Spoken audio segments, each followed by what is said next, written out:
नमस्कार विद्यार्थियों, education point Haryanvi में आपका बहुत बहुत स्वागत है।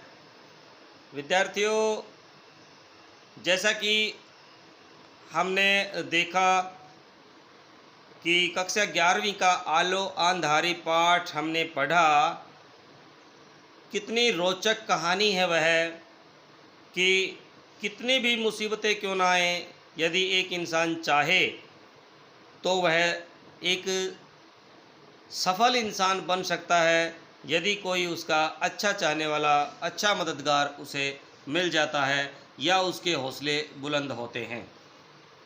तो आइए विद्यार्थियों, आज के वीडियो में देखते हैं हम इसके प्रश्नोत्तरों को। इसमें थोड़े से भाई अक्षर छोटे हैं, थोड़ा सा आहिस्ता देखना, आराम आराम से।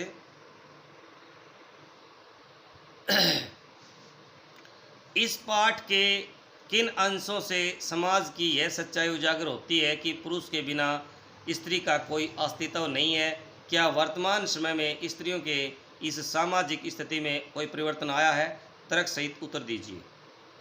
भाई, पाठ के निम्नलिखित अंशों से समाज की यह सच्चाई उजागर होती है कि पुरुष के बिना स्त्री का कोई अस्तित्व नहीं है। मुझे बच्चों के साथ उस घर में अकेले रहते देख आसपास के लोग पूछते, तुम यहाँ अकेली रहती हो, तुम्हारा स्वामी कहाँ रहता है? तुम कितने दिनों से यहाँ हो, तुम्हारा स्वामी कहाँ रहता है? तुम यहाँ अकेली रह सकोगी, तुम्हारा स्वामी क्यों नहीं आता है? ऐसी बातें सुन करके मेरी किसी के पास खड़ा होने की इच्छा नहीं होती थी और न ही किसी से बात करने की इच्छा होती थी। बच्चों को साथ ले मैं उसी काम खोजने में निकल पड़ती थी। दूसरा है, किसी किसी दिन जब घर पहुंचते देर हो जाती तो मकान मालिक की स्त्री पूछने चली आती कि इतनी देर क्यों हुई। तीसरा वाक़या है, उसके यहाँ से लौटने में भी कभी देर हो जाती तो सभी मुझे ऐसे देखने लगते जैसे कोई अपराध करके आ रही हूँ।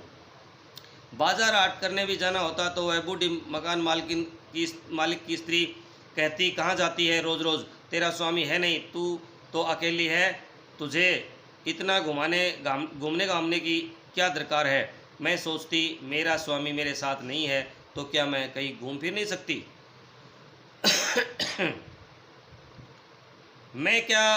चौथा है भाई, मैं काम पर आती जाती तो आसपास के लोग एक दूसरे को बताते कि इस लड़की का स्वामी यहाँ नहीं रहता है, यह अकेली भाड़े पर के घर में बच्चों के साथ रहती है। दूसरे लोग यह सुनकर के मुझसे छेड़खानी करना चाहते, वे मुझसे बातें करने की चेष्टा करते और मैं पानी पीने के बहाने घर में आ जाते। पांचवा, जब मैं बच्चों के साथ कहीं आ जा रही होती तो लोग ज़बरदस्ती न जाने कितनी तरह की बातें करते, कितनी सीटियां मारते और ताने मारते। अगला, मैंने सोचा कि क्या इतना सहज है? मैंने सोचा कि क्या यह क्या इतना सहज है? घर में कोई मर्द नहीं तो क्या इसी से मुझे हर किसी की कोई बात माननी होगी? वर्तमान समय में स्त्रियों की सामाजिक स्थिति में परिवर्तन आया है। आज स्त्रियां जीवन के हर क्षेत्र में पदार्पण कर चुकी हैं। उनकी स्थिति आज पहले की अपेक्षा काफ़ी मजबूत है। वर्तमान समय में लड़कियां और स्त्रियां शिक्षा, अध्ययन और नौकरी के कारण अकेले अपना जीवन यापन कर रही हैं। ऐसा नहीं कि अकेली स्त्री के बारे में लोग बातें नहीं बनाते, परंतु लोग अब पहली जैसी उद्दंडता नहीं करते हैं। अब आम लोगों के व्यवहार में स्त्रियों के प्रति बदलाव आया है। वे अब स्त्रियों के अकेले रहने को बुरा नहीं समझते। अगला प्रश्न है भाई, अपने परिवार से तातुस के घर तक के सफ़र में बेबी के सामने रिश्तों की कौन सी सच्चाई उजागर होती है?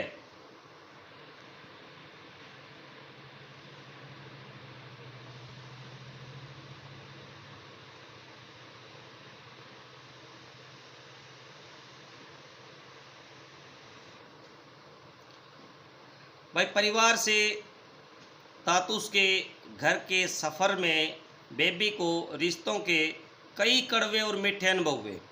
उसे रिश्तों की सच्चाई का अनुभव हुआ। अपने पति का घर छोड़ने के बाद वह अकेली और असहाय थी और उसके परिवार वालों ने उसकी सहायता नहीं की। यहाँ तक कि उसे माँ की मृत्यु का समाचार भी 6 महीने बाद दिया गया। बेबी को बाहरी लोगों से जैसे सुनील के काम दिलवाने में, घर से बेघर होने पर भोलादा ने और तातुस ने उसे बेटी का दर्जा दिया। ऐसे उसे प्रोत्साहित कर लेखिका बनाने की में सहायता की। तातुस के सभी आत्मीयजनों ने बेबी का हर समय उत्साह बढ़ाने में उसकी हर संभव सहायता की। इससे स्पष्ट होता है कि मुसीबत के समय कोई किसी का साथ नहीं देता। विवाहित लड़की के पति के घर छोड़ने पर लोग तरह तरह की बातें बनाते हैं, पर ऐसी स्वार्थी दुनिया में तातुस जैसे लोग उनकी सहायता के लिए तत्पर रहते हैं। उनके साथ रहकर भी ही बेबी को यह ज्ञात हुआ है कि रिश्तों की डोर रक्त संबंध से अधिक स्नेह और अपनेपन से बंधी होती है। अगला प्रश्न है भाई, इस पाठ से घरों में काम करने वालों के जीवन की जटिलताओं का पता चलता है। घरेलू नौकरों को किन किन समस्याओं का सामना करना पड़ता है, इस पर विचार कीजिए। तो भाई घरेलू नौकरों को अनेक तरह की समस्याओं पर विचार करना पड़ता है, सामना करना पड़ता है। सबसे पहले घरेलू नौकर कभी भी आर्थिक रूप से सक्षम नहीं हो पाते। उनके शारीरिक श्रम के मूल्य को कम आंका जाता है। इनकी नौकरी की कोई गारंटी नहीं होती, जब चाहे अकारण ही नौकरी से निकाला जा सकता है। आर्थिक रूप से सक्षम न होने के कारण इनका जीवन यापन निम्न स्तर का होता है। इस कारण ये अच्छे घर, बच्चों की पढ़ाई लिखाई, स्वास्थ्य, सामाजिक आदि स्तर पर हमेशा निम्न ही रह जाते हैं। पांचवा, घरेलू नौकर शारीरिक शोषण का शिकार भी होते हैं। पाठ के अंतर्गत बेबी को भी ऐसी स्थितियों का सामना करना पड़ता है, जैसे देर रात तक काम करना आदि। अगला प्रश्न है भाई, आलो आंधारी रचना बेबी की व्यक्तिगत समस्याओं के साथ साथ सामाजिक मुद्दों को समेटे है। किन्हीं दो मुख्य समस्याओं पर अपने विचार प्रकट कीजिए। भाई इस पाठ में के आधार पर दो मुख्य सामाजिक समस्याएं निम्नलिखित हैं। पहली है परित्यक्यता की स्थिति। भाई परित्यक्यता होती है भाई जिस स्त्री को छोड़ दिया जाता है, उसका पति उसे छोड़ देता है, उसे परित्यक्यता कहते हैं। ये एक सामाजिक समस्या है। बेबी को उसके पति के साथ में न रहने के कारण समाज में अनेक कटु अनुभवों से गुजरना पड़ता है। उससे तरह तरह के प्रश्न और तानों का सामना करना पड़ता है। विडंबना तो यह है कि इसमें स्त्रियां भी पीछे नहीं रहती हैं। वे भी हर संभव ऐसी महिला को तंग करने का कोई मौका नहीं छोड़ती हैं। समाज का हर व्यक्ति ऐसी स्त्रियों पर अपना हक समझ करके उनका शोषण करने के लिए तैयार रहता है। पुरुष वर्ग तो उन पर नज़र रखना और उनका शारीरिक शोषण करना अपना हक समझता है। कोई भी उसकी मदद करने को तैयार नहीं होता। अगला इसका दूसरा, गंदी बस्तियां। भाई यह भी एक सामाजिक समस्या है। यह हमारे समाज का कर्तव्य बनता है कि हर नागरिक को मूलभूत सुविधाएं प्राप्त हों। इन बस्तियों में रहने वालों को शौचालय जैसी अनिवार्य सुविधा भी उपलब्ध नहीं होती हैं और इस कारण उनका स्वास्थ्य हमेशा खतरे में बना रहता है। अगला जो प्रश्न है भाई, तुम दूसरी आशापूर्णा देवी बन सकती हो। जेठू का यह कथन रचना संसार के किस सत्य को उद्घाटित करता है?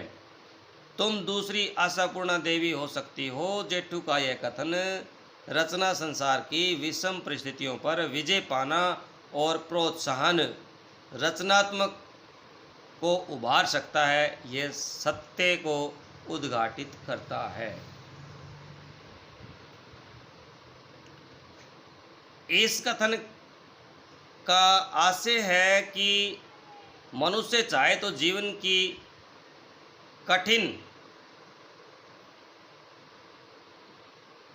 परिस्थितियां भी उसके आड़े नहीं आ सकती। आशापूर्णा देवी भी आम गृहिणी थी। सारा दिन कामकाज में व्यस्त होने के बावजूद भी वह लेखन के लिए समय निकाल लेती थी।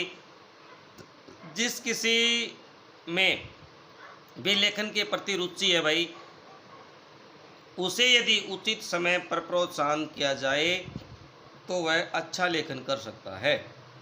बेबी के लिए भी जेठू द्वारा कहा गया कि यह कथन उसके लिए सत्य सिद्ध हुआ, क्योंकि आगे चलकर वह एक सम्मानित लेखिका बन गई।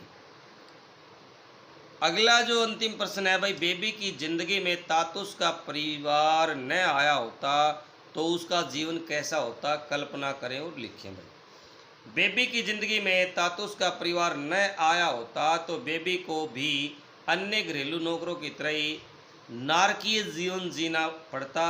शारीरिक शोषण और मानसिक पीड़ाओं का शिकार होना पड़ता। उसके बच्चे भी अच्छा भोजन और शिक्षा से वंचित रहते।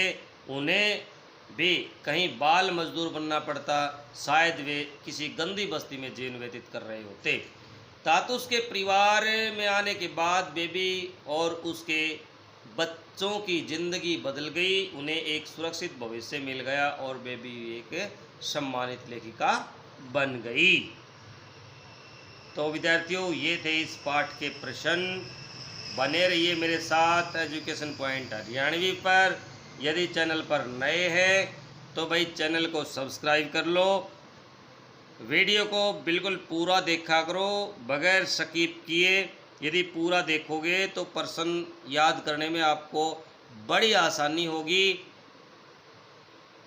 और हमारा अंतिम जो लेसन रहता है वो करेंगे हम अगले बहुत जल्द 2-3 रोज़ में ही आपके लिए वो लेसन लेकर के मैं फिर से हाजिर हूँगा। तब तक के लिए जय हिंद, जय भारत विद्यार्थियों।